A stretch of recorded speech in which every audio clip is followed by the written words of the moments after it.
Bueno, buenas tardes con todos. Bienvenidos a la tercera semana de investigación de la Red Peruana de Universidades a la Mesa de Ciencias Agrarias 1. El día de hoy vamos a tener a 4 ponentes de distintas universidades que realizan investigación en áreas de veterinaria. Les solicitamos que las preguntas las hagan a través del chat. Yo las voy a leer y serán respondidas al final de las 4 intervenciones. Cada ponente tiene 15 minutos y yo voy en el minuto 14, en el minuto 13 o 14, yo les voy a avisar que solo les queda un minuto para respetar el tiempo y se puedan hacer la mayor cantidad de preguntas finalizando los 60 minutos de exposiciones. Bueno, sin más, vamos a pasar a presentar al primer ponente, es el doctor Carlos Chiva. Actualmente trabaja en la Universidad Peruana Cayetano Heredia. Va a presentar el tema resistencia antimicrobiana en ambientes compartidos, murciélagos, hematófago y ganado. Carlos es doctor y magíster en veterinaria por la Universidad Autónoma de Barcelona, España, director de posgrado de la Facultad de Medicina Veterinaria y Zootecnia de la Universidad Peruana Cayetano Heredia y jefe del Laboratorio de Microbiología Veterinaria de la misma facultad. Adelante, Carlos. Muchas gracias, Gabriela. Un ratito. Ahora sí. Bueno, buenas tardes ante todo, con todos. Gracias por vuestra presencia. Y sin más voy a pasar a la presentación de los resultados de un proyecto. Ahorita les explico. Lo que sí les pido, por favor, es que si en algún momento se va un poco el sonido o algo, me avisen, porque esta es la hora más crítica para el Internet, generalmente, ¿no? Espero que no sea así. Así que, Gabriela, por favor, me avisan al momento y así yo puedo... Sí, no te preocupes. Por favor, gracias. Bueno, la charla que les voy a dar hoy día es sobre resistencia antimicrobiana en ambientes compartidos, murciélagos, hematófagos, Desmodus rotundus y ganado. ¿No? Esto viene de un... ¿Sí, me escuchan? Viene de un proyecto que se realizó, ¿está? ¿No? Este es el proyecto madre, digamos, el rol del murciélago hematófago en la transmisión de bacterias resistentes a los antibióticos utilizados en humanos y ganado. Este fue un proyecto financiado por el CONCITEC, donde participamos con el Instituto de Biodiversidad y Salud Animal y Medicina Comparativa de la Universidad de Glasgow, ¿no? Y también hubo fondos tanto del CONCITEC y para completar algunos trabajos del Wellcome Trust vamos a ver todo el trasfondo del proyecto, ¿no? Antes que nada, quería mostrarles muy rápido un par de diapositivas para que vean el impacto que puede tener el uso de antibióticos en ganadería, ¿no? Por ejemplo, acá tienen este artículo y vemos pues, que, por ejemplo, niveles de consumo en China, en Brasil, en Estados Unidos son bastante grandes, con proyecciones de crecimiento, ¿no? Hacia el 2030, mucho más aún. Pero me quedo con esta, que es, y rápidamente la voy a pasar, ¿no? Que es una publicación del año 2015, donde si bien Perú no está a nivel de consumos totales de alimentos, pero miren acá, sí vemos que se va a producir o se está produciendo un incremento, al menos en ese momento estuvo marcado así, de casi un 100 y pico % en digamos, en el consumo de alimentos en lo que es producción animal, ¿no? Entonces veamos que es un problema bastante importante el de la resistencia. Y vamos ahora sí al proyecto en sí, ¿no? Nuestro proyecto se realizó en la zona de costa de la región Lima. Esto salió también no en continuación, pero casi en paralelo con otro estudio en murciélagos, ¿no? Con los investigadores de Glasgow, y habíamos encontrado zonas donde ya estaban localizadas. Voy a poner acá para poder señalar, aunque creo que no me deja, un poco diferente a cómo estaba. La cosa es que vemos acá las zonas donde fueron los muestreos, ¿no? Zona de Barranca, Huacho, Chancay, zona de Ventanilla, y cerca de Lima, Lurín y la zona de Aspitienbala. Esta es una mordedura clásica, por ejemplo, que encontrábamos en animales, en burros, pero no solamente en burros, hemos encontrado en vacas, hemos encontrado en cabras, hemos encontrado en diferentes animales. Porque recuerden que los murciélagos hematófagos se alimentan exclusivamente de sangre, ¿no? Las muestras que se tomaron a partir de murciélagos, ¿no? fueron 218, y de ganado 135. Utilizamos mediante un screening para enterobacterias productoras, porque el enfoque fue en enterobacterias, especialmente de Escherichia coli, productores de beta-lactamasa de espectro extendido, se conocen normalmente como SBL, y usamos un agar cromogénico que lleva también una mezcla de antibióticos para poder preseleccionar. Luego hicimos una confirmación fenotípica por método de doble disco y un antibiograma por método de difusión en disco de Kirby-Bauer, que es el método clásico para antibiograma por difusión, en un panel de 26 antibióticos. Paralelo a esto, se hizo una encuesta sobre 201 ganaderos. Trabajamos con ganaderos de pequeña escala, ¿no?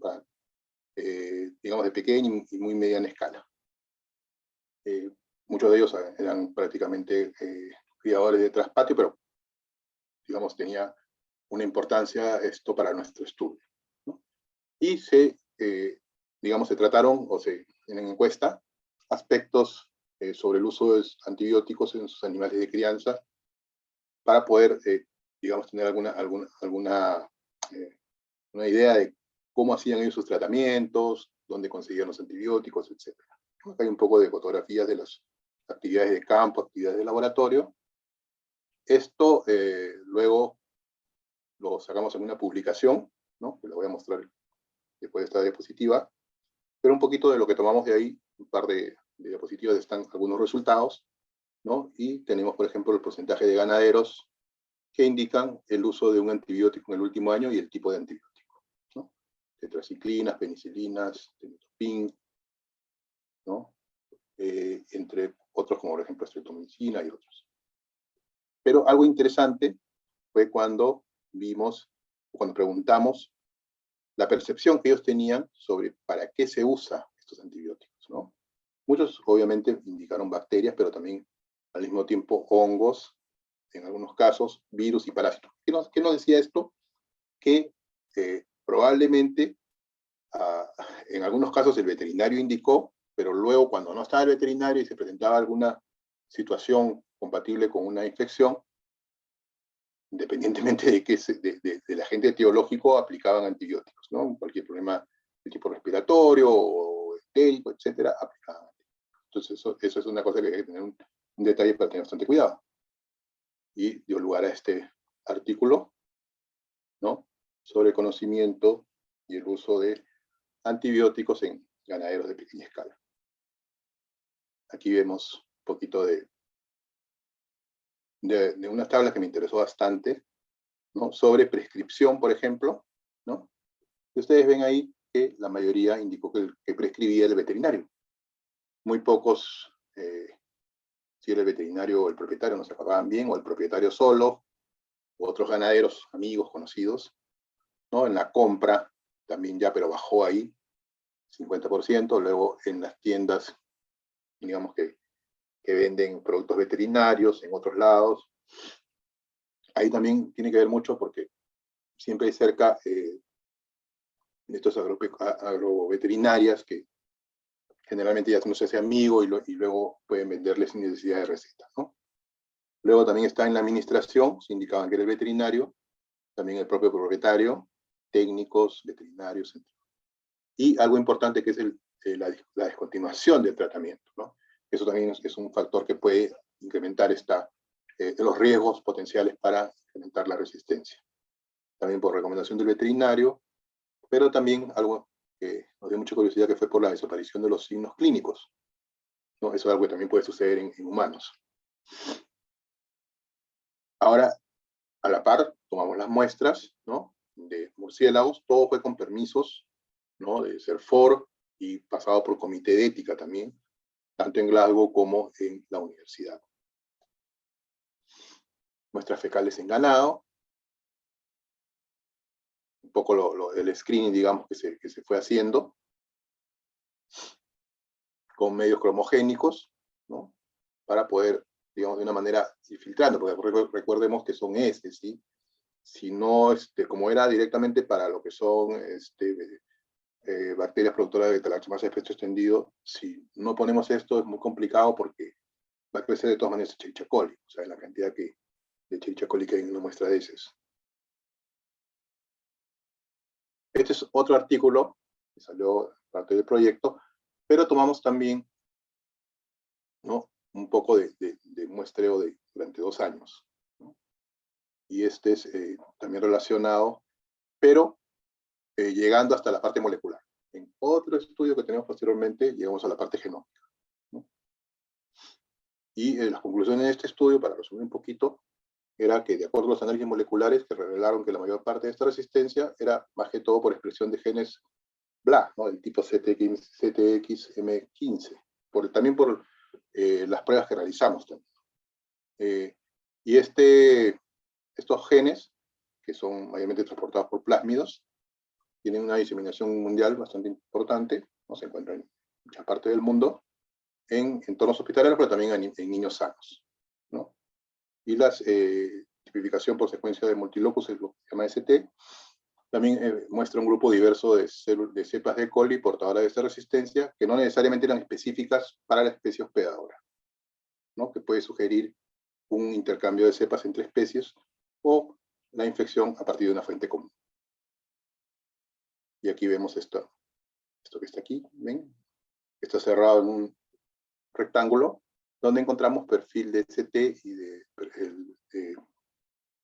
repeticiones por tándem similar. Quedó pendiente en este momento secuenciar estos plásmidos, tenían cierta similitud, pero ven, en el mismo lugar, guacho, ¿no?, entre un bovino, murciélago y un cerdo, ¿no? Al menos estos perfiles de ST y de VNTR eran idénticos.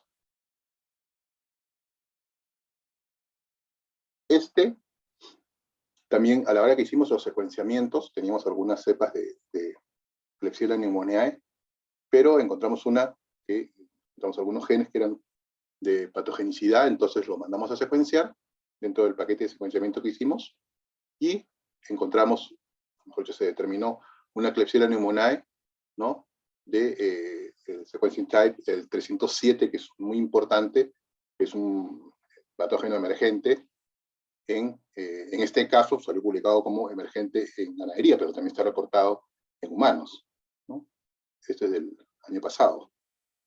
Si vemos acá, ¿no?, no sé si llegan a ver bien, es un poquito chico también, pero tenemos un panel acá de todo lo que son resistencia antimicrobiana con los colores, ¿no?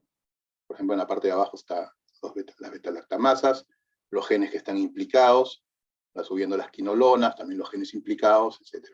Pero también vamos a ver, ¿no?, que esta cepa de Klebsiella pneumoniae está muy familiarizada con una cepa española y una cepa colombiana. ¿Ven acá? ¿No? Digamos, tienen comparten mucho del genoma. Y las fuentes de aislamiento, que son en animales, en humanos y en medio ambiente, ¿no? Y esto nos lleva a la siguiente, lo que le llaman el paisaje epidemiológico. Aquí está nuestro chanchito, ¿no?, donde fue aislado, y vemos en España, donde más o menos era similar, digamos, por el genoma, ha sido aislado en humanos y en perros, mascotas, ¿no? Y por último, este último artículo que ha sido publicado este año, donde ya incluimos la parte genómica, ¿no?, y que es bastante interesante. Voy a tratar de ser rápido porque si no se nos va a pasar la hora. Sí, justo te iba a decir eso, Sí, Carlos. no te preocupes, en 2 minutos lo termino. En 2 minutos Sí. lo termino, ¿no? Acá lo importante es que ya aplicando los diferentes estudios en ganado, 2017, en murciélago, en 2015, 17, 18, encontramos esto de acá, ¿no? 23, digamos, sequencing type de clones de Escherichia coli, 46 genes de resistencia, 16 genes de virulencia y 31 tipos de plasmido, ¿no? Eso está en una publicación también que les voy a dejar en la material que les voy a dejar. Pero, por ejemplo, encontramos clones tipo el ST117, que está en aves, y otros que son patógenos, perdón, que son de otras especies, y también genes de virulencia, también de mucha patogenicidad, ¿no? Entonces, el trabajo ha sido bastante interesante. Hemos aplicado a otro fondo para continuar profundizando un poco más, que eso no se nos ha sido asignado, pero creo que, o me quedaría más que todo, ¿no? Aquí está un poquito del resumen de lo que les había dicho, que es el primer estudio que detecta el gen MCR1 de colistina, un gen móvil, en E. coli SBL, en un murciélago neotropical, ¿no? Y que también es importante ver o vigilar la resistencia en fauna silvestre, ¿no? Entonces, en ganadería está dado, hay muchos genes de resistencia, pero en fauna silvestre también hay que poner el ojo, ¿no? Les había mencionado de clones que se consideran patógenos multigrado resistentes, por eso ese T117, por ejemplo, está reportado en aves y está reportado también de que carga resistencia para carbapenenos, para y diferentes familias de antibióticos. Entonces, es importante mantener la vigilancia, ¿no? Y tanto en ganadería como en también fauna, ¿no? Y eso es el mensaje principal de este proyecto. Lo que más o menos trata de ajustar, ¿no? Espero que les haya parecido interesante esta charla y estoy dispuesto a cualquier pregunta y muchas gracias más bien por escuchar. Gracias, Gabriela. Muchas gracias, Carlos. Voy a invitar al segundo ponente, el magíster Freddy Fabián, de la Universidad Nacional San Martín de Tarapoto, que nos expondrá biotecnología molecular aplicada a la medicina veterinaria. El magíster Freddy Fabián es médico veterinario egresado de la Universidad Nacional Hermilio Andizán de Huánuco, tiene una maestría en biotecnología molecular de la Universidad Nacional de Tumbes, fue beca Concitec, doctorado en curso en ciencias biológicas en la Universidad Nacional Mayor de San Marcos, y actualmente es docente de medicina veterinaria de la Universidad Nacional de San Martín de Tarapoto. Por favor, Freddy, para que nos compartas tu presentación. Gracias. Gracias, Ana. Muchas gracias. Un ratito.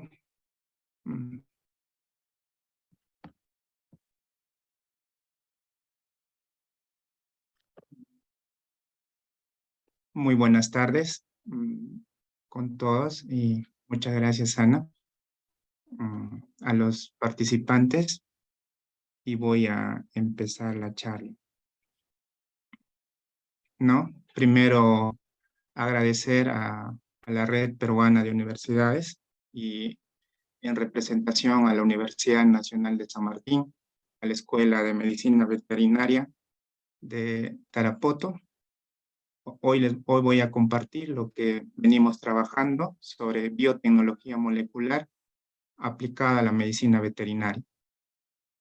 Nuestro grupo de investigación es biotecnología molecular y genómica bacteriana.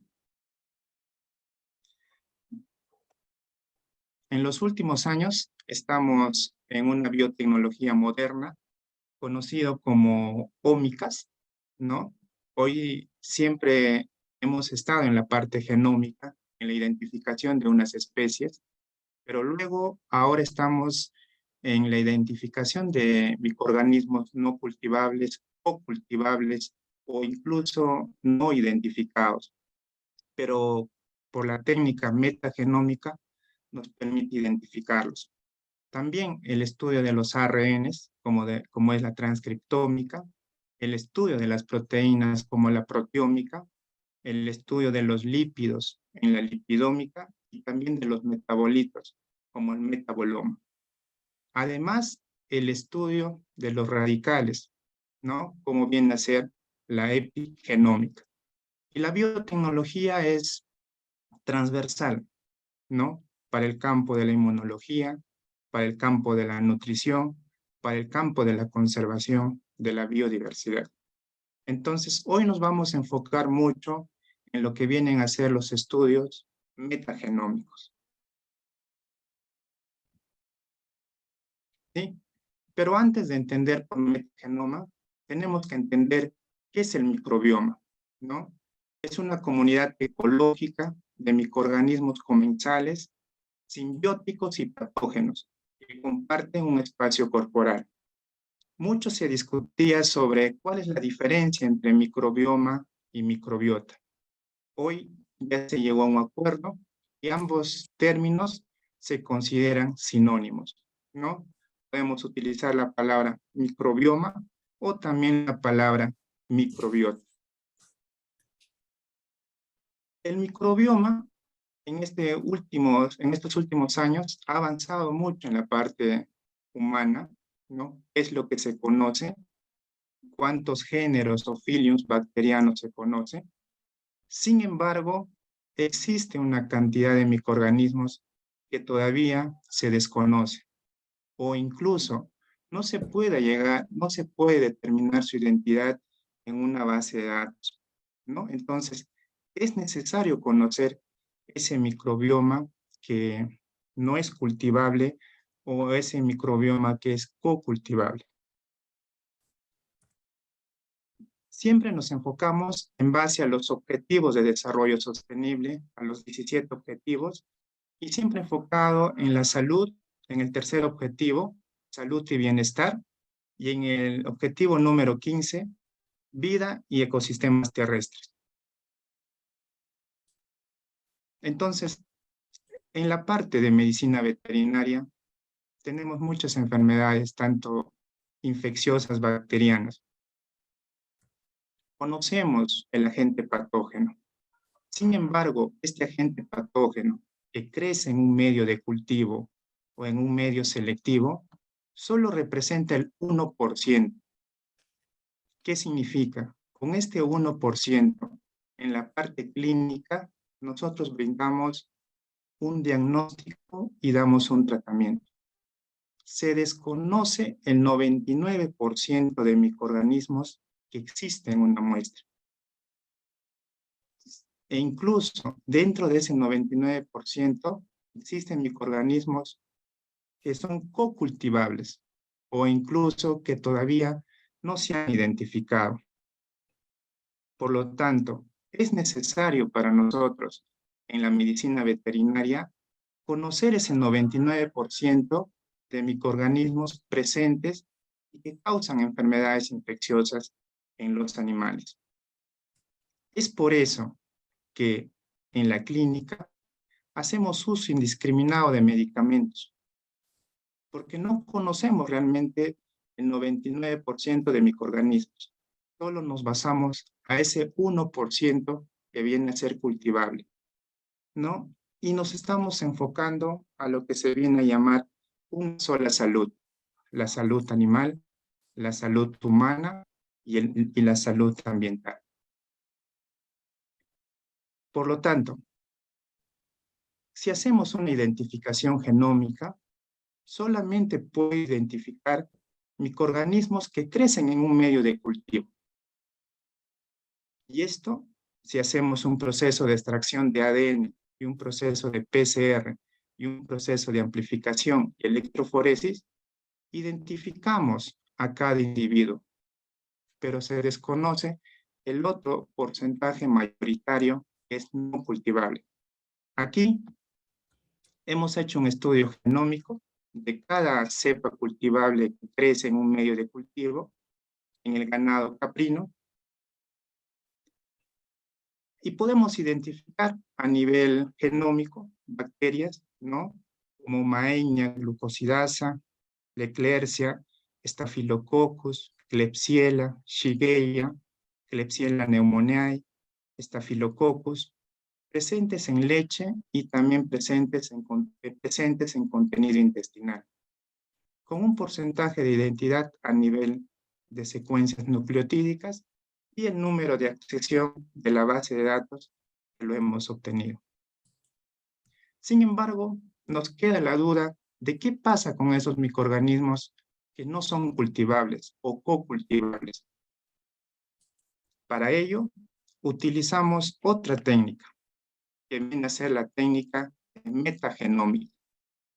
En la técnica de metagenómica no se realiza cultivo bacteriano, solo se toma la muestra y directamente se hace la extracción de ADN. Este ADN es lo que va a pasar por un proceso de secuenciamiento, un secuenciamiento de Next Generation Sequencing tipo Illumina, y luego con la base cruda de datos, mediante programas informáticos como CAI y base de datos como Silva, nos va a permitir conocer toda la comunidad no cultivable, co-cultivable presente en una muestra. ¿Correcto? Entonces, ¿qué hemos hecho? Aparte, en el ganado caprino, conocer mediante metagenómica toda la comunidad microbiana cultivable, no cultivable y co-cultivable. ¿No? Aquí hay una pequeña diferencia. Cuando hablo de genómica, es de un solo individuo, y cuando hablo de metagenómica, voy a identificar una comunidad amplia, ¿no? Pero sin hacer un proceso de cultivo, sino mediante una extracción de ADN directo. Y posteriormente su secuenciamiento y su análisis bioinformático. La técnica que nos permite hacer es el secuenciamiento mediante Next Generation Sequencing tipo Illumina, que mediante la floración de que cada nucleótido complemente con esta plantilla y se elimine una luminiscencia, se va a ir dando el secuenciamiento, ¿no? Actualmente ya estamos en tercer tipo de secuenciamiento, ¿no? Que son, esto es segundo, pero ya ahora estamos en el tercer tipo de secuenciamiento. ¿No? El programa que utilizamos es KIME y la base de datos que utilizamos para microbiomas es Silva. Entonces, ¿qué hemos hecho para conocer toda la comunidad microbiana en un ganado caprino que come diferentes dietas? Por ejemplo, GSC1 son caprinos pequeños que comen un tipo de forraje llamado salicornia. GS2, caprino adulto, también comen salicornia. GS1, ganado caprino pequeño, pero que come un forraje cactus. GS2, un caprino adulto, que come también forraje de cactáceas, cactus. Y GM1, un caprino pequeño, que va a comer, ¿no? Un forraje nativo del campo. Y GM2, caprino adulto, que va a comer también su forraje nativo. El estudio metagenómico me permite conocer a nivel taxonómico, a nivel de filium, toda la diversidad microbiana. ¿No? Aquí estamos a nivel de filium, podemos ver que hay una mayor predominancia de firmicutes en todos los grupos. Pero si yo quiero hacerlo más específico, también me permite a nivel de orden. Ya la diversidad de bacterias va cambiando. ¿Correcto? Por ejemplo, podemos ver presencias de clostridiales en todos los grupos. Pero quiero ser más específico con el estudio metagenómico. Voy a tenerlo hasta nivel de género. A nivel de género, yo sé qué géneros están presentes en los caprinos que consumieron salicornia, en los caprinos adultos que consumieron salicornia, en los caprinos que han consumido cactus, en los caprinos que tienen su dieta normal. Para nosotros en la medicina veterinaria es muy importante la bacteria Akkermansia. Y este color, que es un color celeste, celeste oscuro, está muy presente en los caprinos o predominante en los caprinos que comen salicornia y en los caprinos que comen cactus. ¿Qué función cumple la Akkermansia? La Akkermansia produce también proteínas como mucina, produce moco a nivel de las vellosidades intestinales.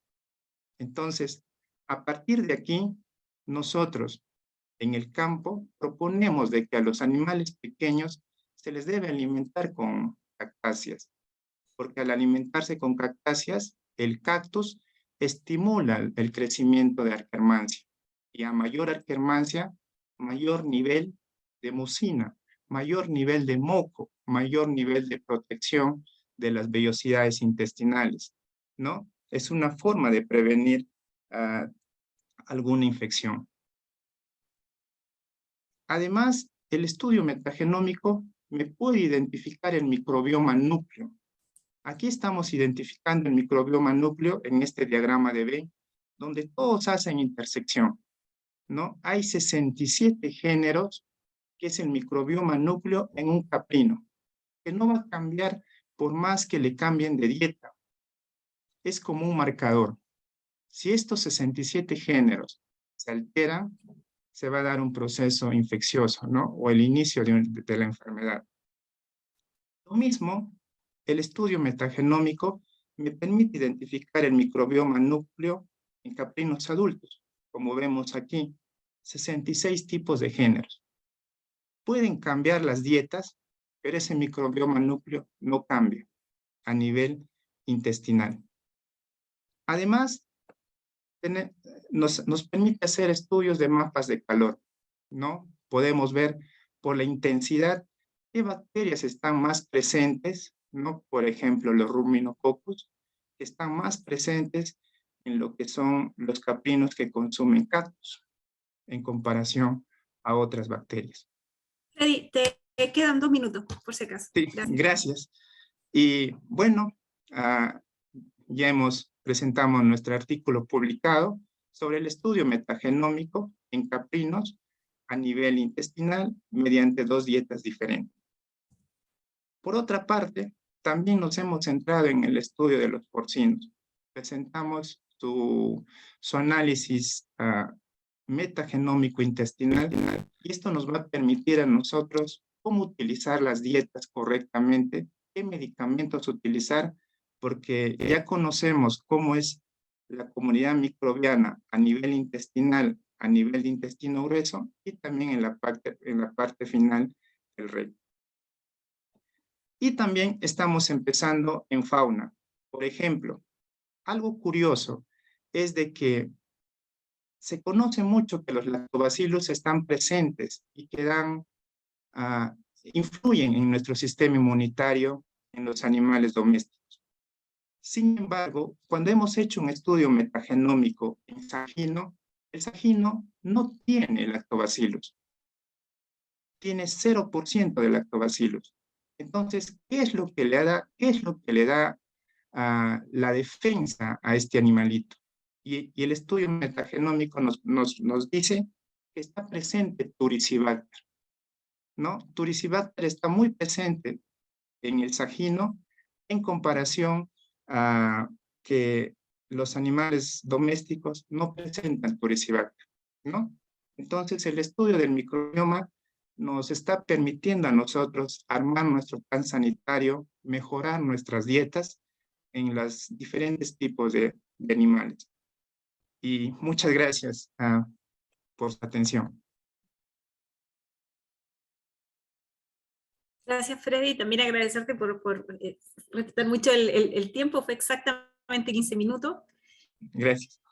Quisiera ahora invitar a la magíster Liliana Ruiz Vázquez de la Universidad Nacional de la Amazonía Peruana con la presentación Bioplaguicidas naturales de aceites esenciales de piperáceas, una alternativa para el control de plaga en cultivos agrícolas. La magíster Liliana Ruiz es docente investigadora de la Universidad Nacional de la Amazonía Peruana, profesional química farmacéutica con estudios de posgrado en investigación en química de la Universidad de La Laguna, Tenerife, España. Ha participado en diferentes proyectos de investigación con plaguicidas y antimaláricos y tiene experiencia en el aislamiento, purificación y eludación estructural de compuestos bioactivos como posibles bioplaguicidas. Doctora, tiene 15 minutos a partir de ahora.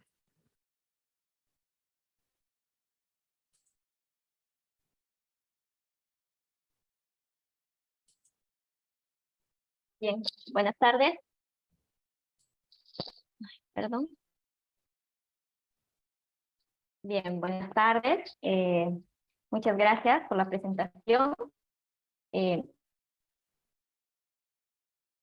Yo soy docente de la UNAP y hemos realizado un proyecto financiado por FONDECID, que es sobre bioplaguicidas naturales, y nos hemos centrado principalmente en aceites esenciales de piperáceas, porque hemos visto que en nuestra Amazonía tenemos una gran cantidad de estas especies, y además otro punto importante, hemos visto que estas plantas son de fácil crecimiento. Hemos obtenido muy buenos resultados en esta primera investigación, ya hemos hecho también alguna publicación. Como les decía, ha sido financiado por CONCITEC y además tenemos una colaboración muy importante que es el Consejo Superior de Investigaciones Científicas de España. Bien. Este proyecto financiado con el número de contrato en el 2019 ha finalizado ya este año y con los resultados que hemos obtenido hemos logrado muy buenas perspectivas para continuar con este proyecto, porque consideramos que esto es una investigación básica, que es una semilla que estamos iniciando y que sinceramente nos alienta mucho a seguir, porque con los resultados que hemos obtenido, pues podemos continuar ya de repente con la colaboración de personal que trabaja en la parte de agricultura. Bien, sabemos actualmente que hay una gran pérdida de lo que son las cosechas a causa de las plagas agrícolas. Dentro de esta parte, la FAO estima que aproximadamente un 40% de los cultivos se pierden a causa de este problema, y lógicamente eso implica una gran pérdida económica de cada país. Entonces, las principales causas son realmente los insectos, hongos fitopatógenos, nemátodos, las malas hierbas, y también que hacemos de repente un uso indiscriminado de lo que son los agroquímicos sintéticos. Nosotros en nuestro país no tenemos, a lo menos lo que nosotros consumimos, no tenemos un control estricto de cuánto de plaguicidas sintéticos se utilizan para combatir las plagas en los cultivos agrícolas en nuestro país. Sin embargo, en otros países es bien controlado. Si tú quieres exportar algo, pues es bien controlado la cantidad mínima que debes de tener de agroquímicos sintéticos. Entonces, eso también va a implicar en la seguridad alimentaria. Entonces, por eso es muy importante que nosotros tengamos en cuenta el uso de agroquímicos, que muchos de esos compuestos, como por ejemplo el cloro, tienden a quedar en el fruto o el cultivo que uno va a consumir a lo largo de su vida. Si bien es cierto, no va a morir en el momento, pero sí con el tiempo puede ir acumulando y puede llegar a problemas serios de la salud. Además, estos también generan grandes problemas en lo que es la contaminación del medio ambiente, y otro punto muy importante es que los patógenos ya van generando resistencia a estos agroquímicos sintéticos. Entonces, como les decía, las especies del género Piper, ustedes pueden ver en la diapositiva que está ampliamente distribuido en diferentes partes de América y se concentra más en América Central y en América del Sur. Entonces, de lo que tenemos aproximadamente en el mundo, unas 400.000 a 500.000 especies, unas 3.000 especies pertenecen a la familia Piperaceae. Y de estas, aproximadamente unas 1.200 especies son del género Piper. Y en Perú, nosotros podemos encontrar más o menos unas 324 especies. Entonces podemos ver que es un gran número de especies que podemos encontrar nosotros en nuestro país. Y en Loreto, que es la región donde se ha desarrollado este proyecto, podemos encontrar aproximadamente unas 190 especies. Entonces nosotros tenemos un gran abanico de posibilidades que nos podrían dar solución y tener como alternativa a los aceites esenciales de estas especies como posibles bioplaguicidas. Entonces, pero antes de entrar netamente al tema, les voy a explicar un poquito qué son los aceites esenciales. Los aceites esenciales son una mezcla compleja de metabolitos secundarios y que tienen un aroma particular de cada especie y se almacenan en diferentes partes de la planta. Estas juegan un papel muy importante en lo que es la defensa de las especies vegetales, ya sea tanto de factores abióticos como de factores bióticos. Se ha visto que los aceites esenciales pueden ser muy utilizados en la industria alimentaria. Actualmente es un boom en la parte de la cosmética. En la salud también se está implementando bastante y también en la agricultura. Entonces, allí podemos ver por qué son tan importantes estas especies de PIPER, porque tienen múltiples actividades biológicas. Entonces, la bibliografía reporta que se han identificado cerca de 200 compuestos en aceites esenciales de PIPER. Y esto es muy importante. Al ser un aceite esencial, una mezcla compleja, también va a hacer que los patógenos generen menos resistencia.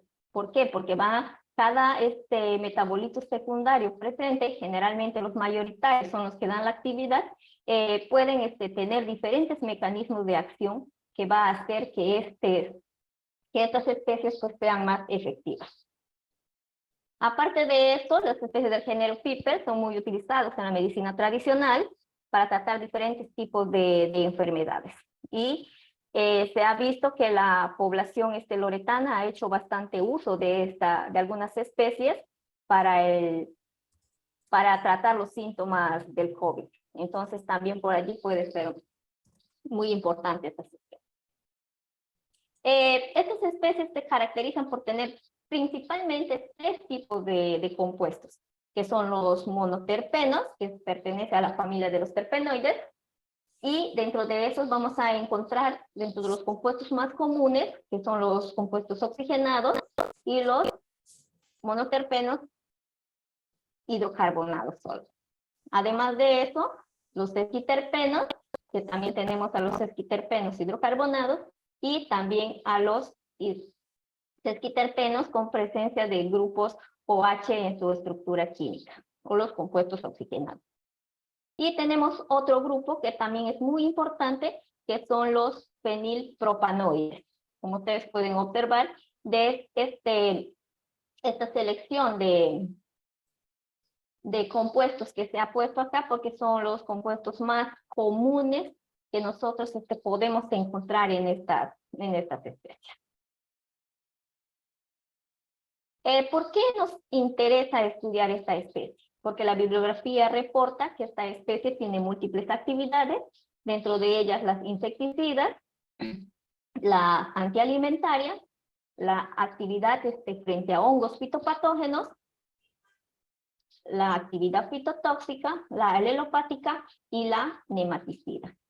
Dentro de este grupo de actividades, nosotros hemos estudiado la actividad nematicida, la antifúngica, la actividad frente a algunos hongos fitopatógenos y la fitotóxica. En este trabajo solamente les voy a presentar 3 actividades. Ya se ha hecho una publicación con parte de los resultados que hemos obtenido y la otra se encuentra en proceso de redacción. En la metodología hemos recolectado especies vegetales del departamento de Loreto. Hemos hecho todo el estudio general de 10 especies vegetales, pero realmente se han recolectado como 29 especies vegetales que todavía están pendientes de estudio. Todas las especies han sido recolectadas mediante resolución emitido por HERFOR, que es la autoridad que permite la recolección de las especies vegetales para lo que es trabajo de investigación. Una vez recolectada la especie vegetal, hemos probado 2 técnicas para la extracción de los aceites esenciales, una técnica de hidrodestilación y la otra técnica de extracción por arrastre de vapor. Hemos visto que la mejor técnica que nos ha funcionado ha sido la de hidrodestilación, así que hemos optado que nuestra muestra seca, ponerlo en el balón y luego extraer los aceites esenciales en contacto directo con el agua, que es el solvente donde se van a extraer los aceites esenciales. Otra de las ventajas muy importantes que se puede ver es que es una técnica bastante ecológica, porque no utilizamos reactivos orgánicos para la extracción. Y hemos obtenido luego nuestros aceites esenciales. Estos aceites esenciales se han ensayado como actividad alimentaria frente a 3 tipos de insectos. Un insecto masticador, que es Spodoptera litoralis. Estos ensayos se han realizado en el CSIC de España, porque recién nosotros estamos implementando nuestro laboratorio. Así que esa ha sido nuestra colaboración. En Perú tenemos nosotros Spodoptera frugiperda, que es del mismo género que de Spodoptera litoralis. También hemos utilizado Mysus persicae y Rhopalocipipades, que son insectos chupadores. ¿Pero por qué hemos utilizado estas especies? Porque tienen alta incidencia en lo que son cultivos hortícolas, por la gran resistencia que presentan a los insecticidas sintéticos, lo que son los áfidos, como Mysus y Rhopalocipum, tienen la capacidad de transmitir más de 100 tipos de virus. Entonces, no solamente es que van a hacer que la planta se seque, porque la propiedad que tienen estos es hacer que la planta se vuelva pegajosa y negra, evitando que haga el proceso de fotosíntesis, y es por eso que la planta muere. Además de esto, lo que es, pueden infectar de otros tipos de virus a las especies. Y lo más importante, que es de fácil cría y mantenimiento en el laboratorio. Entonces, para estos ensayos, hemos hecho los ensayos de elección y hemos visto el índice de alimentación y el índice de asentamiento para cada una de las especies.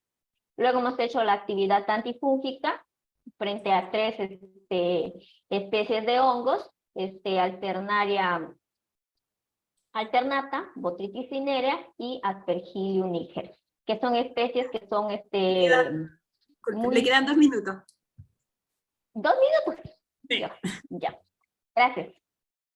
Luego hemos hecho la actividad fitotóxica frente al Lolium perenne y la Tucara sativa.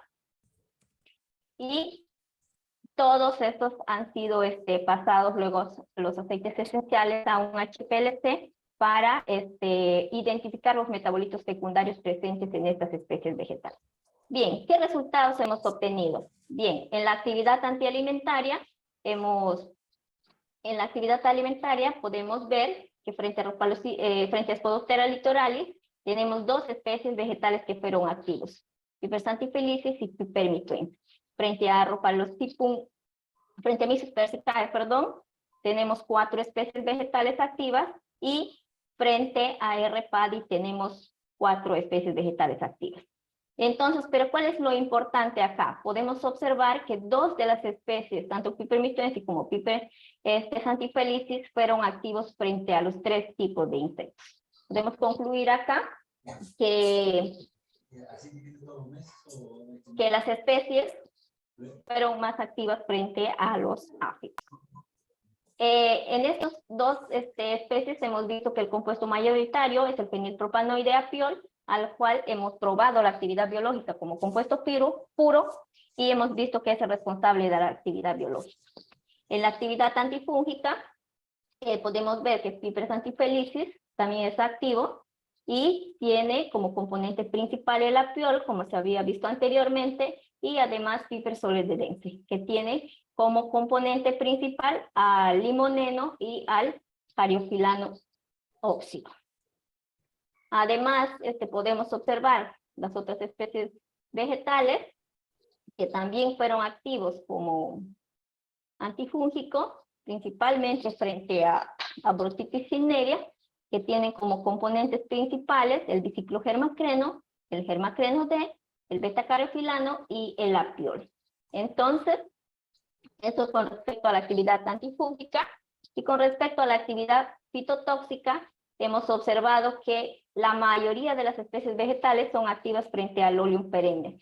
Sin embargo, los resultados obtenidos frente a la Tucara sativa no fueron tan significativos. Lo que podemos concluir en esta parte es que los aceites esenciales son más activos frente a monocotiledóneas que a especies dicotiledóneas.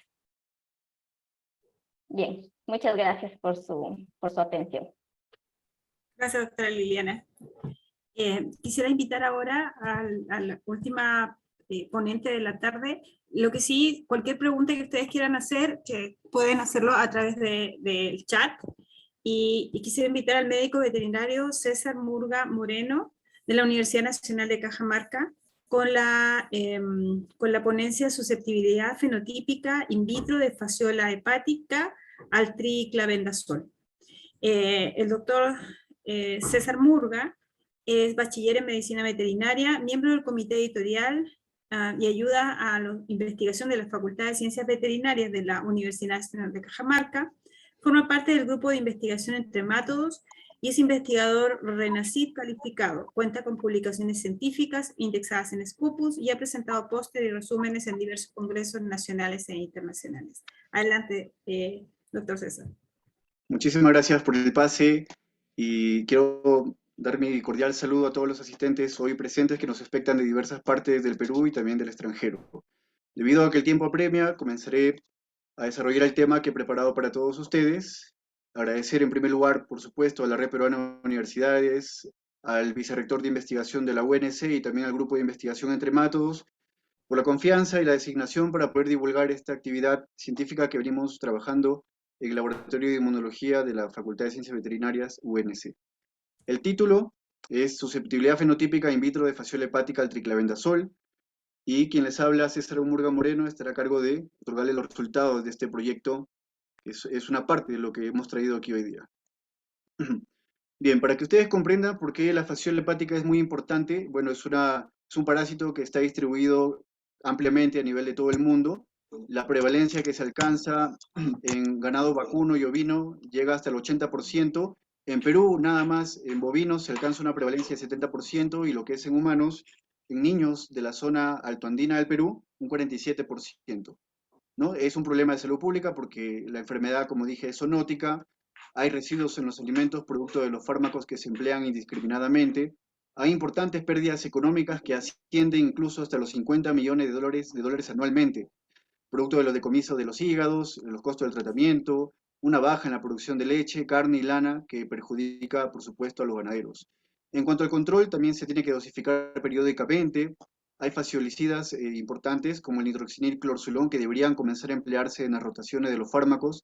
Triclavendazol es un fármaco importante que estamos nosotros estudiando ampliamente porque es el único fármaco aprobado por la FDA para su uso en fasciolasis humana. Entonces, por ello la importancia de este fármaco. El triclavendazol se usa ya hace más de 40 años y ha generado en los últimos meses y años una importante resistencia antihelmíntica en los animales de granja y también en los humanos. El primer reporte se realiza en Cajamarca en el año 2013, producto de la investigación del Dr. Pedro Ortiz et al., y se llega aquí a la conclusión de que la eficacia únicamente alcanza en bovinos un 25%. Y en el año 2016, el doctor Miguel Cavada et al. En Cusco reportan una eficacia del 70% en niños de etapa escolar de la zona misma de Cusco. El artículo publicado este año, en el mes de mayo, es lo que voy a presentar a continuación, los resultados preliminares, fruto de una investigación que sigue vigente hasta el momento y que tiene varias fases, ¿no? Esta es la primera fase. Aquí está el DOI, más adelante la organización les hará llegar el documento. El objetivo de la investigación fue caracterizar fenotípicamente fasciola hepática obtenida de hígado de bovinos naturalmente infectados en relación con su susceptibilidad o resistencia al triclavendazol. Vemos que aquí las zonas de colección de los parásitos fue Cusco y Cajamarca como regiones. El tamaño de los círculos representan la cantidad de muestras que se colectaron en cada uno de estos camales. Cada círculo es un camal y el tamaño es el número de muestras. En el caso de Cusco, el camal más importante es Caira, ahí se recolectó la mayor cantidad de muestras, le sigue San Jerónimo y Anta. En el caso de la región Cajamarca, el camal municipal de Cajamarca mismo fue el lugar donde se colectaron casi todas las muestras. Luego le sigue Pamamarca, San Marcos y Cajabamba. Nosotros esperamos en la mesa de inspección de los mataderos que el médico veterinario responsable nos haga llegar los hígados que van a ser decomisados producto de estas alteraciones que pueden ver aquí ustedes. Disculpen para poner el puntero. Ya. Vemos que hay engrosamiento de los canalículos biliares, de los conductos principales del hígado, hay en algunos casos calcifilaxis, hipertrofia, y definitivamente esto no puede pasar al mercado de consumo humano. Entonces, una vez que nosotros tenemos estos hígados que van a ser decomisados, comenzamos con la exploración de los hígados positivos a fasciola. Aquí hay un hígado que ha sido cortado por la cara visceral de forma transversal y vemos cómo brotan las fasciolas hepáticas. Hay cientos de ellas, este por supuesto es un hígado de vacuno, y nosotros colectamos las fasciolas en unos tubos Falcon de 50 ml con medio RPMI adicionado con antibiótico y antimicótico. Este medio tiene que estar definitivamente en un cooler a 37 grados Celsius y aquí vamos a colocar a las fasciolas y van a ser transportadas inmediatamente al Laboratorio de Inmunología de la Universidad Nacional de Cajamarca. En el laboratorio se realizan una serie de lavados, 4 a 5, para que las fasciolas puedan excretar la mayor cantidad de sustancias que traen del camal, de la sangre, y eliminen los contaminantes que nos podrían perjudicar en el transcurso de la semana con los experimentos, ¿no? Se lava con solución salina normal, como le digo, 5 veces, y luego se las va a colocar en placas Petri para que sean seleccionadas 24 fasciolas. El número que colectamos por hígado son entre 30 a 50 fasciolas cada vez que vamos al camal. Entonces, estas fasciolas van a ser seleccionadas, un número de 24 en total. 24, ¿por qué? Porque empleamos placas de cultivo celular, como ustedes pueden ver aquí. Cada placa consta de 12 pocillos y se van a emplear 2 placas por hígado, por lote de fasciolas de cada hígado de vacuno. Van a ser seleccionadas las fasciolas que estén más móviles, más activas, y ellas van a ser enfrentadas en el transcurso de la semana a triclambazol de manera in vitro. Estas placas quedan incubándose durante 12 y 24 horas a 37 grados Celsius y con CO2 al 5%. El día miércoles, supongamos que colectamos el lunes, el día miércoles, 2 días después, 48 horas después, de las 24 fasciolas iniciales, vamos a elegir únicamente 12, que van a ser distribuidas de la siguiente manera. 4 fasciolas van a ser expuestas a triclavendazol sulfóxido a dosis de 15 microgramos por ml durante 12 horas. Estas condiciones de aquí van a permitir que identifiquemos fasciolas susceptibles a triclavendazol. En el segundo caso, las siguientes 4 fasciolas van a ser sometidas a condiciones de resistencia. Van a recibir la misma dosis de 15 microgramos por ml y van a recibir una repetición de dosis a las 12 horas después de la primera exposición, por 12 horas más. Entonces, este protocolo permite identificar fasciolas resistentes. Y las últimas 4 van a estar expuestas únicamente a un producto inocuo que es dimetilsulfóxido, a esta dosis de 3.750 microgramos por ml, y se supone que esto no debería generar efecto alguno en las fasciolas y su movilidad tendría que ser adecuada en los demás días de la semana. ¿Cómo las comenzamos a valorar nosotros? Individualmente las valoramos por cruces. 3 cruces se le coloca, se le designa una fasciola que tiene una movilidad bastante buena, bastante activa, el cuerpo está bastante ondulante y eso es perceptible a simple vista. 2 cruces, el movimiento sigue siendo ondulante pero ya un poco más lento, pero igual también se puede percibir a simple vista todavía. Una cruz van a tener las fasciolas que están distendidas, con el cuerpo semirrígido, el movimiento es casi imperceptible y uno tiene que hacer uso del estereomicroscopio para poder hacer esta valoración. Y el movimiento nulo se clasifica con un símbolo de negativo, y la fasciola significa que está muerta, ¿no? Y tenemos que estar en contraste todos los investigadores en el laboratorio para determinar estas valoraciones. Ahora, ¿cómo nosotros clasificamos a las fasciolas susceptibles? En el primer grupo, que están expuestas únicamente a una dosis de triclavendazol por 12 horas, tienen que llegar a las 48 horas post-exposición con una cruz o tienen que estar muertas. Si cumplen con estas condiciones, la fasciola para nosotros significa que es susceptible. Las fasciolas... ¿Alguien está con el micrófono encendido? Por favor, quien tenga el micrófono encendido, señorita Andrea Rosario, ¿tiene el micrófono encendido? ¿Podrían desactivarle? A ver, voy a intentarlo. Bien, Creo que voy a ya... continuar porque... Sí, ¿Puedo puede continuar? Sí, Sí. el grupo de tratamiento 2 que va a recibir una repetición de dosis de triclavendazol sulfóxido de 15 microgramos, en total va a estar expuesta 24 horas a triclavendazol, tiene que llegar 72 horas después, post-exposición, con 2 o 3 cruces, o sea, bastante viable, bastante móvil. Eso para nosotros nos va a indicar que es una fasciola resistente, y tiene sentido porque una fasciola susceptible a 12 horas tendría que morir, por supuesto, porque es el tiempo de vida máximo del fármaco en la sangre, ¿no? Que ocurre en vivo, naturalmente. Entonces, eso se cumple también con las resistentes. Tendrían que estar con 2 o 3 cruces después de 24 horas durante 3 días de observación post-exposición para que nosotros determinemos que son resistentes. Las que no cumplan con esas condiciones son para nosotros indeterminados. Y como le dije, el grupo control tiene que estar con 2 o 3 cruces. Si el grupo control muere en el camino, simplemente se anula el experimento. ¿Ok? Nosotros hemos colectado en total 9.613 fasciolas provenientes de 430 hígados, de las cuales estas fasciolas 3.348 fueron seleccionadas para su exposición a triclavendazol en distintos protocolos, ¿no? Y otras 1.820 como controles. 1.565, 12 horas se expusieron en las condiciones de susceptibilidad y 1.783, 24 horas en condiciones de resistencia. En total, al final hemos obtenido susceptibles declaradas como tal 341 fasciolas, entre Cajamarca y Cusco, por supuesto, y resistentes 462 fasciolas. Aquí tenemos en Cusco, el total de fasciolas que fueron expuestas a triclavendazol son 2.074 fasciolas, en Cajamarca 1.274. En Cusco se pudo determinar una cantidad superior de fasciolas susceptibles, 197 fasciolas, y en Cajamarca 194. Igual entre estos hallazgos no hay una diferencia estadísticamente significativa. Aquí las fasciolas resistentes de Cusco son muy superiores a las de Cajamarca. Hay 375 fasciolas resistentes y 87 solamente en Cajamarca. Aquí la diferencia sí es notoria, ¿ok? Sí hay diferencia estadísticamente significativa. Vemos que entre los años 2020 y 2021 también hay diferencia. El año 2020 solamente se declararon 44 fasciolas sensibles y en el 2021 297. Las resistentes en el 2020 149 y en el 2021 303.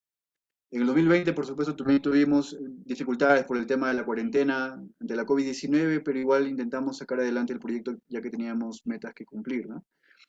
Respecto a los meses, no hay diferencia significativa, no hay un patrón claro que demuestre que en tal mes hay la ocurrencia de un fenotipo especial susceptible o resistente, y lo mismo también sucede con los camales. En este caso, entre los camales de Caira, en comparación con todos los demás, sí hay una diferencia estadísticamente significativa.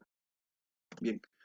En cuanto a la morfometría, los trematos de condiciones susceptibles fueron más pequeños, 17,3 frente a los 18 que son de las condiciones de resistencia, pero no hubo diferencia significativa cuando se midieron las fasciolas que ya fueron declaradas como tal, como sensibles y resistentes. Ahí no hubo diferencia. Y el promedio del tamaño de las fasciolas en todo el estudio es de 17,7 milímetros. El trabajo actual y el futuro, pues a través de la genómica y transcriptómica, identificar cuáles son los marcadores que propician la resistencia al triclavendazol sulfóxido en fasciola hepática y evaluar la expresión de estos genes en distintos estadios del parásito, es lo que se está haciendo en estos momentos. Lo que hemos hecho, por ejemplo, actualmente lo que continuamos haciendo es cuando ya tenemos un fenotipo declarado, una fasciola que está catalogada como sensible o resistente según estos protocolos, pues vamos a hacer la digestión y la extracción de ADN para que al final nosotros enviemos esas muestras a Estados Unidos, liofilizadas, y se realice la respectiva genómica. Ok, agradecimiento nuevamente para el grupo de investigación Entre Matos por la confianza otorgada hacia mi persona, la Universidad Nacional de Cajamarca, que estoy en representación, la Universidad de Washington, que también participa en este proyecto, la Universidad de Texas, la Universidad Peruana Cayetano Heredia y puntualmente el Instituto de Medicina Tropical Alexander von Humboldt. El financiamiento, el soporte económico otorgado por el Instituto Nacional de Salud de los Estados Unidos y su Instituto Nacional de Alergia y Enfermedades Infecciosas. Muchas gracias. Muchas gracias. Bueno, les vuelvo a instar a aquellos que quieran hacer algún tipo de pregunta, lo puedan hacer a través del chat. Sin embargo, voy a tomar la palabra y me gustaría hacerle una pregunta en general. Todas las presentaciones que hemos visto el día de hoy son presentaciones vinculadas al uso indiscriminado de compuestos, en algunos casos antibióticos, y en otros casos, como el de la doctora Lilian, el uso de los plaguicidas químicos y cómo esto afecta la naturaleza.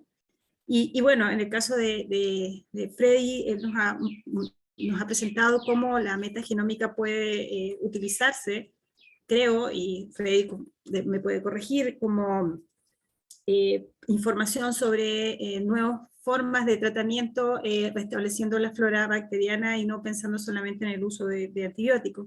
Pero me gustaría preguntarle al doctor Chiva si tenemos una política pública adecuada para contrarrestar el uso indiscriminado que se hace de los antibióticos, y cómo la investigación que estás realizando puede tener una aplicación en el desarrollo de mejores políticas públicas.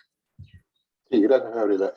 Sí, en realidad existe una alianza tripartita de la OMSA, que es la Organización Mundial de la Salud Animal, la FAO y la Organización Mundial de la Salud, si no me equivoco, para hacer lo que se llama abogacía, que es, digamos, influenciar en las diferentes instituciones, tanto académicas como, por ejemplo, también lo que tiene que ver con SENASA, con el Ministerio de Agricultura, etcétera, para, digamos, participar en webinars y hacer hincapié cada vez más en esto, ¿no?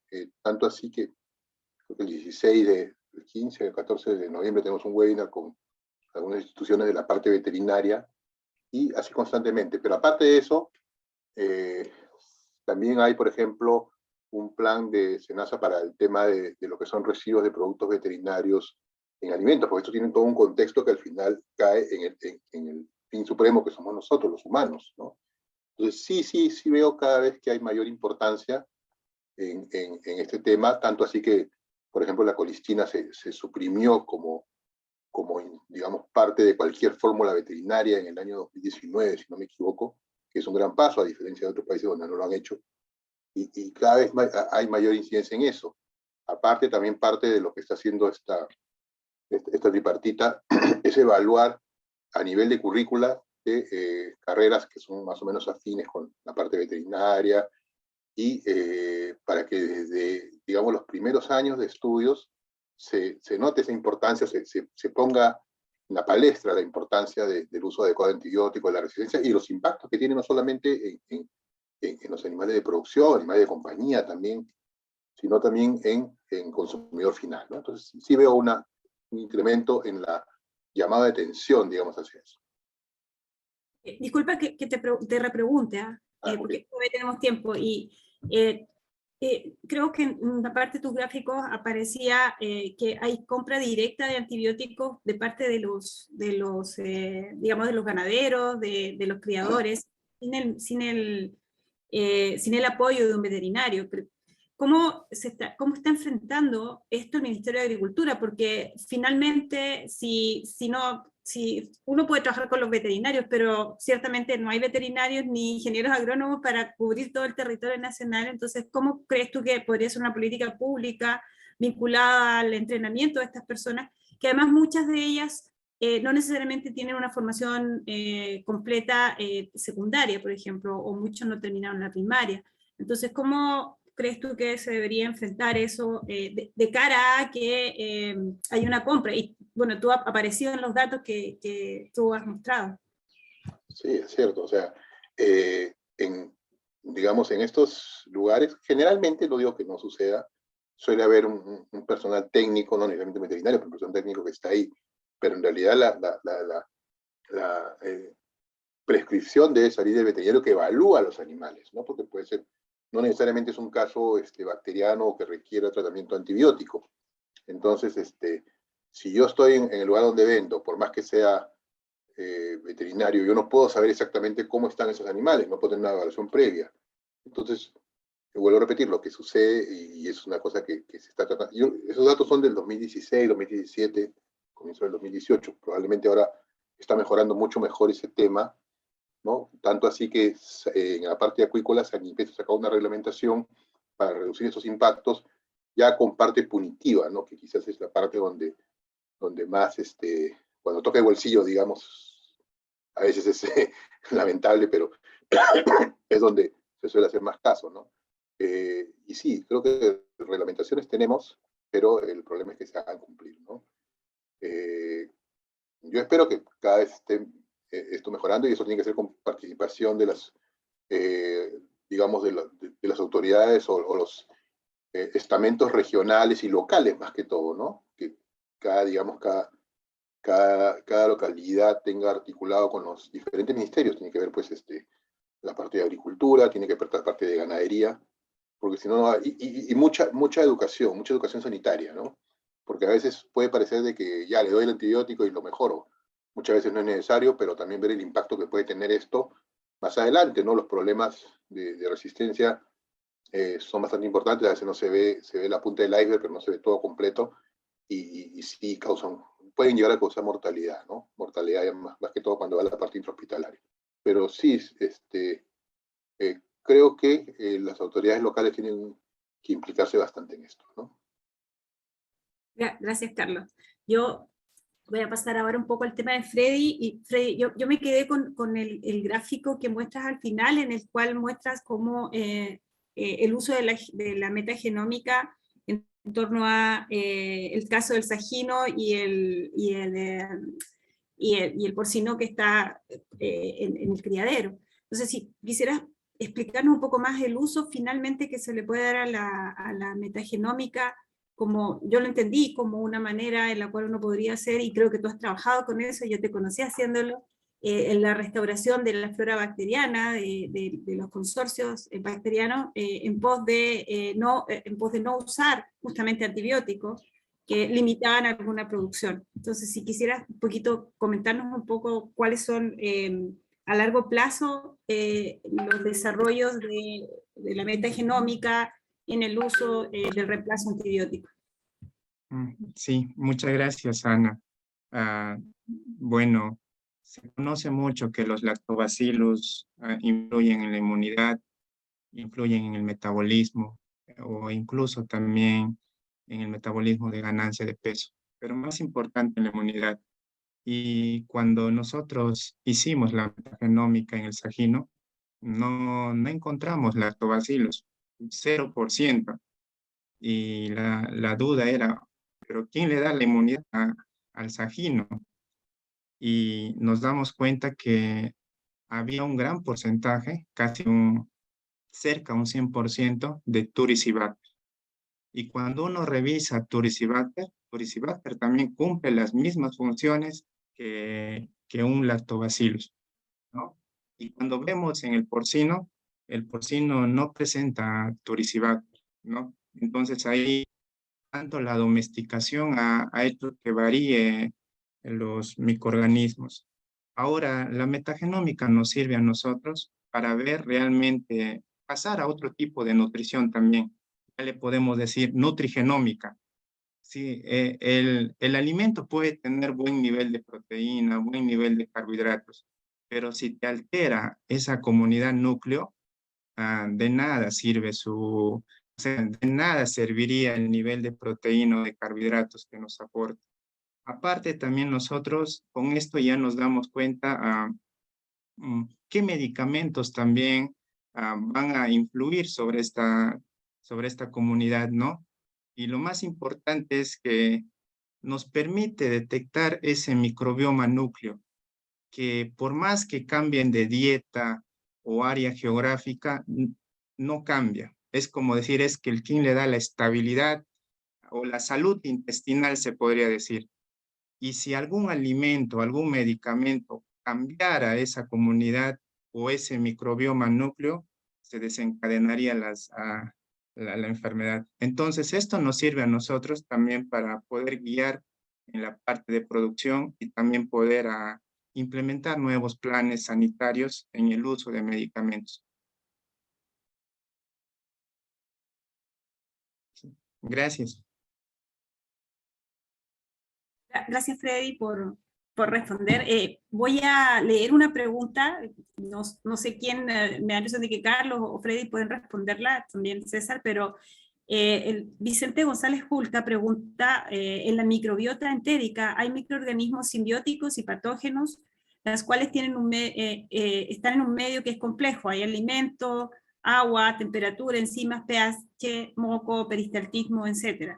Entonces, ¿se puede decir que el moco es un elemento importante que ayuda a la prevención de las enfermedades? No sé, Freddy, creo que es más para ti. Sí, bueno, cuando nosotros vemos que los animales que consumen cactus, ¿no? Se eleva la arquermancia. Y cuando uno busca dónde usan arquermancia, lo usan como la enterogemina en otros países para el tratamiento de úlceras gástricas en humanos. Entonces, la producción de mucina es muy bueno para proteger las vellosidades intestinales, porque no va a permitir el ingreso de otro agente patógeno. Entonces, eso también ya lo estamos involucrando en el campo, que los animales pequeños tienen que consumir cactáceas en su dieta, para así reducir ya cualquier infección por cualquier agente.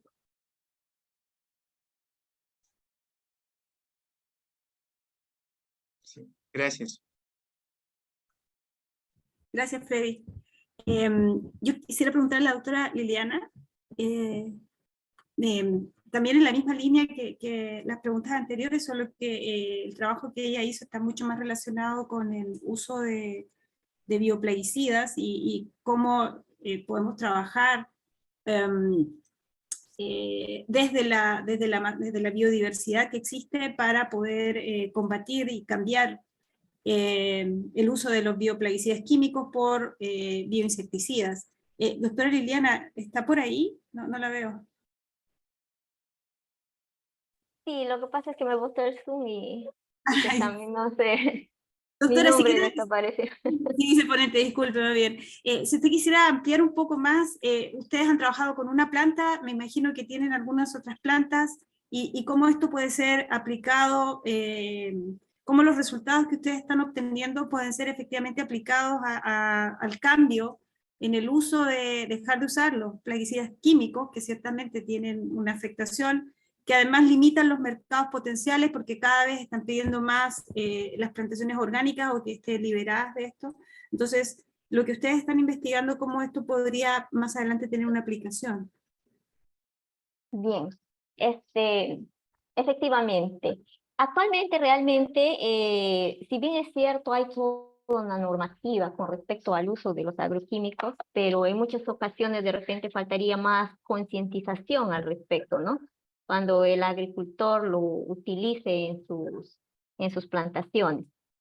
Entonces, debido a eso, nosotros nos estamos centrando en lo que es la búsqueda de nuevas alternativas. Y dentro de esas alternativas, pues, tenemos nosotros una gran biodiversidad y en la cual podemos hacer uso de ellas.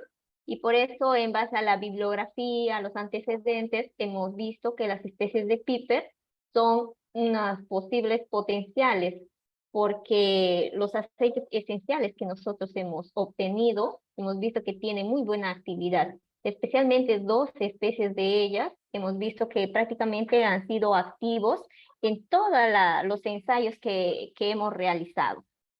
Entonces, nosotros lo que pretendemos, si bien es cierto, esto es una investigación básica, recién estamos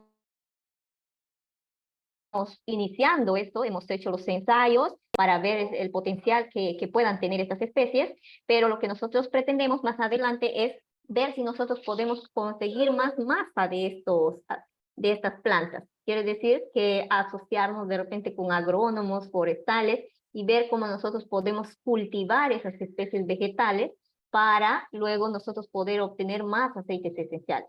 Porque una de las ventajas de los aceites esenciales es el efecto sinérgico que tienen, porque podemos encontrar de 30 a más constituyentes químicos en estos aceites esenciales. Entonces, como yo decía al inicio, muchos de estos aceites, pues, o de estos compuestos dentro de los aceites van a tener diferentes mecanismos de acción. Y eso va a hacer que el patógeno genere resistencia, o la resistencia que genere va a ser muchísimo más dificultoso. Porque no es igual que tener un compuesto puro, que generalmente tiene un mecanismo de acción, que tener muchos compuestos que van a ser sinérgicos y que pueden estar afectando diferentes estadios o diferentes etapas del desarrollo de los patógenos a los cuales se está evaluando. Además de esto, los aceites esenciales, pues, van a ser más amigables con el medio ambiente e inclusive con la salud del ser humano, porque muchos de los plaguicidas sintéticos tienden a quedarse en los alimentos y lógicamente que nosotros consumimos esos alimentos ya contaminados. Y es por eso que pretendemos seguir con esta investigación y poder llevar de repente más adelante a la obtención de un compuesto que pueda ser utilizado en la parte agrícola. Gracias, doctora Liliana. Y por último, quisiera preguntarle a César algo muy en la línea de lo que también estaba presentando Carlos, y es sobre tu estudio. Claramente está arrojando que hay un cierto porcentaje de población de fasciolas que al parecer no están respondiendo adecuadamente al fármaco. Entonces, ¿cuáles serían las alternativas si, por ejemplo, más del 80, si ese porcentaje comienza a crecer? Y la otra pregunta es, ¿qué medidas públicas se tendrían que generar para, digamos, volver a la situación original, que un porcentaje alto sí sea susceptible? Entonces, me gustaría que pudieras explayarte un poquito. Tenemos aproximadamente 7 minutos antes de tener que cerrar la sala, pero no quería dejar de preguntarte esto, César. Por supuesto, muchas gracias por la pregunta. Sí, el problema en Perú está incrementando definitivamente más en el sur. En Cajamarca, como Universidad Nacional de Cajamarca y como médicos veterinarios, hemos contribuido a la capacitación técnica de las comunidades, advirtiendo, ¿no?, sobre el problema que está acrecentándose cada vez más y sobre todo que está afectando a poblaciones de niños en etapa escolar, ¿no?, que van de 14 hasta 12 años. Ellos son los más susceptibles. Entonces, incluso susceptibles, hablando clínicamente, porque un animal, ustedes han podido ver el vacuno, ¿no?, que salen cientos de fasciolas, pero mientras comparamos con la susceptibilidad de un humano, a lo mucho puede pues, albergar uno o dos y el daño va a ser terrible, el dolor y todo el cuadro clínico que va a ocasionar. Entonces, eso es uno. La capacitación técnica, la advertencia, ¿no?, a las comunidades y sobre todo que siempre reciban la asesoría, el apoyo del profesional, no como claro comentaba el doctor Carlos, que está pasando cierto, y usted también lo decía, ¿no?, de que muchas personas ahora se toman esa potestad de ir, comprar un fármaco y administrarlo como si ellos fueran los expertos en el tema, ¿no? Entonces lo hacen a diestra y siniestra, dosifican sin previamente hacer un análisis coproparasitológico, no se sabe incluso qué cepa es la que tienen ahí. Estuve hace algunos meses en Puno, por ejemplo, y vi cómo siguen muriéndose alpacas, ovejas con fasciola. No, yo no había visto en Cajamarca que los animales mueran por fasciola, y en el sur lo he visto.